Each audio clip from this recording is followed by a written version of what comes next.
ये अनुचित है। प्रधानमंत्री जी की तरफ से इस तरह का बयान नहीं आना चाहिए था। मुझे कहने में ये दुख लग रहा है, लेकिन मैं कहूँ कि प्रधानमंत्री जी रबी और खरीफ का फ़र्क नहीं जानते हैं। आज उनके बयान से जाहिर हुआ और मुझको लगता है कि वो दुरुस्त कर लें तो बेहतर है देश के हित में। दूसरी बात है कि एमएसपी कहीं नहीं जा रहा है, तो बिल में क्यों नहीं आ रहा है? क्या लग रहा है आपको? हम सीधे हमारा मानना है, जो मैंने कल सदन में भी कहा, आप खेतीहर समाज के खात्मे की इबारत लिख रहे हैं। और आज बिहार में किसी प्रोजेक्ट, चूँकि बिहार आजकल अचानक आपकी चिंता में आ गया है, फिर नवंबर के बाद चिंता में होगा नहीं, आपने ये बातें कही, ये बातें आपके बिल के मसौदे में आनी चाहिए। और मसौदों में अगर चीज़ें आ जाती ना, तो ये जो आक्रोश आप सड़कों पे दिख रहे हैं, हरसिमरत कौर बादल ने क्यों इस्तीफा दिया? कोई तो वजह रही होगी ना। आप अपने एलाइज को कन्विंस नहीं कर पा रहे हैं, और यही जुबान आपने भूमि अधिग्रहण बिल के टाइम में बोली थी, आपको वापस लेना पड़ा था। अब ये मैं तो और कुछ नहीं कहूँगा। भूमि अधिग्रहण बिल पास होने के बाद के दौरान प्रधानमंत्री जी ने क्या कहा था, क्यों वापस लेना पड़ा? सड़क का आक्रोश बहुत अद्भुत चीज होती है। संसद के गलियारों में तो आप मेजॉरिटी, ब्रूट मेजॉरिटी का इस्तेमाल कर सकते हैं, लेकिन सड़क के गलियारे अपना स्वर पहुंचा देते हैं ऊपर तक। आप उस स्वर को सुनने को तैयार। यह आंदोलन हम लोग निमित्त मात्र है, माध्यम है। तेजस्वी जी ने, हमारे एलओपी ने कल ही घोषणा कर दी थी, कल ही सदन में जैसे ही ये पास हुआ, राज्यसभा में कैसे पास हुआ वो तो इतिहास एक काले दिन की तरह रखेगा, लेकिन तुरंत उन्होंने कहा कि 25 सितंबर से हम पूरे बिहार में लेके जाएंगे। छोटे मझोले जोत के किसानों को तो खाने की पूरी योजना है।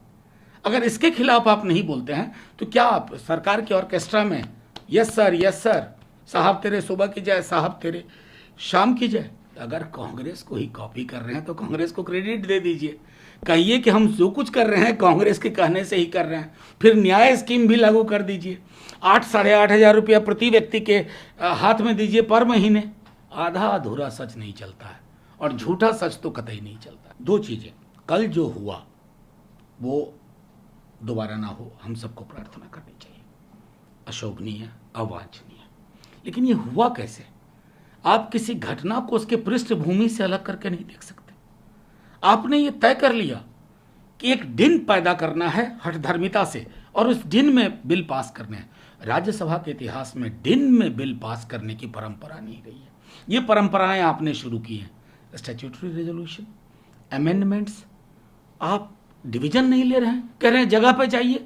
अरे साहब, आपने पहले तय कर लिया था। मैं आज आपके माध्यम से कह रहा हूं कि सिलेक्ट कमेटी पर इनके अपने एलाइज भी हमारे साथ थे, और सिलेक्ट कमेटी पर बिल ना भेजा जाए, इसलिए इतनी कवायद की गई।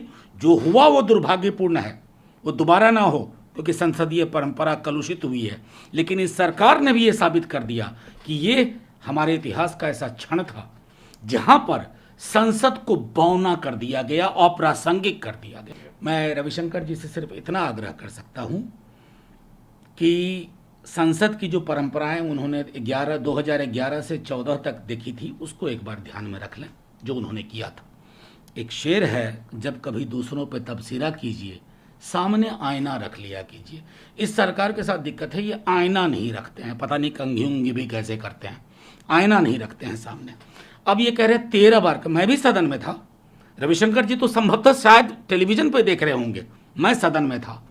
मेरा मानना है कि सिलेक्ट कमेटी वाले मसले पर जो मैंने कहा था, तमाम विपक्ष के दलों में एक आम राय थी, उनके गठबंधन के सहयोगियों में भी, वाईएसआरसीपी को छोड़ करके सब लोग सिलेक्ट कमेटी के, अब डिवीजन नहीं चाहते थे, आंकड़े आपके पक्ष में नहीं थे।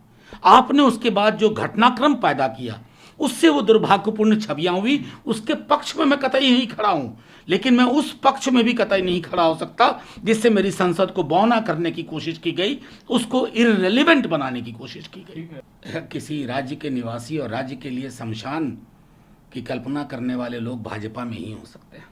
भगवान न करे ऐसे लोग दूसरे दलों में हो। अरे राजनीतिक लड़ाई लड़िए, शमशान कब्रिस्तान की लड़ाई करके कहाँ ले जाएंगे इस देश को? वैसे ही कहाँ रसातल में पहुंचा के रख दिया आपने। एक तरफ गवर्नर साहब बयान देते हैं, दूसरी तरफ ये महाशय बयान देते हैं। पॉलिटिकल लड़ाई लड़िए ना, अपना मैनिफेस्टो लेके आइए, कहिए हम ये करना चाहते हैं, विद्यासागर की मूर्ति तोड़ दें, बंगाल के जो एक रविन्द्रनाथ टैगोर, गुरुदेव और काजी नजरुल इस्लाम की रवायत है उसका खात्मा कर दें। ये राजनीति मत करिए कैलाश विजयवर्गीय जी, हाथ जोड़ के आग्रह करता हूं।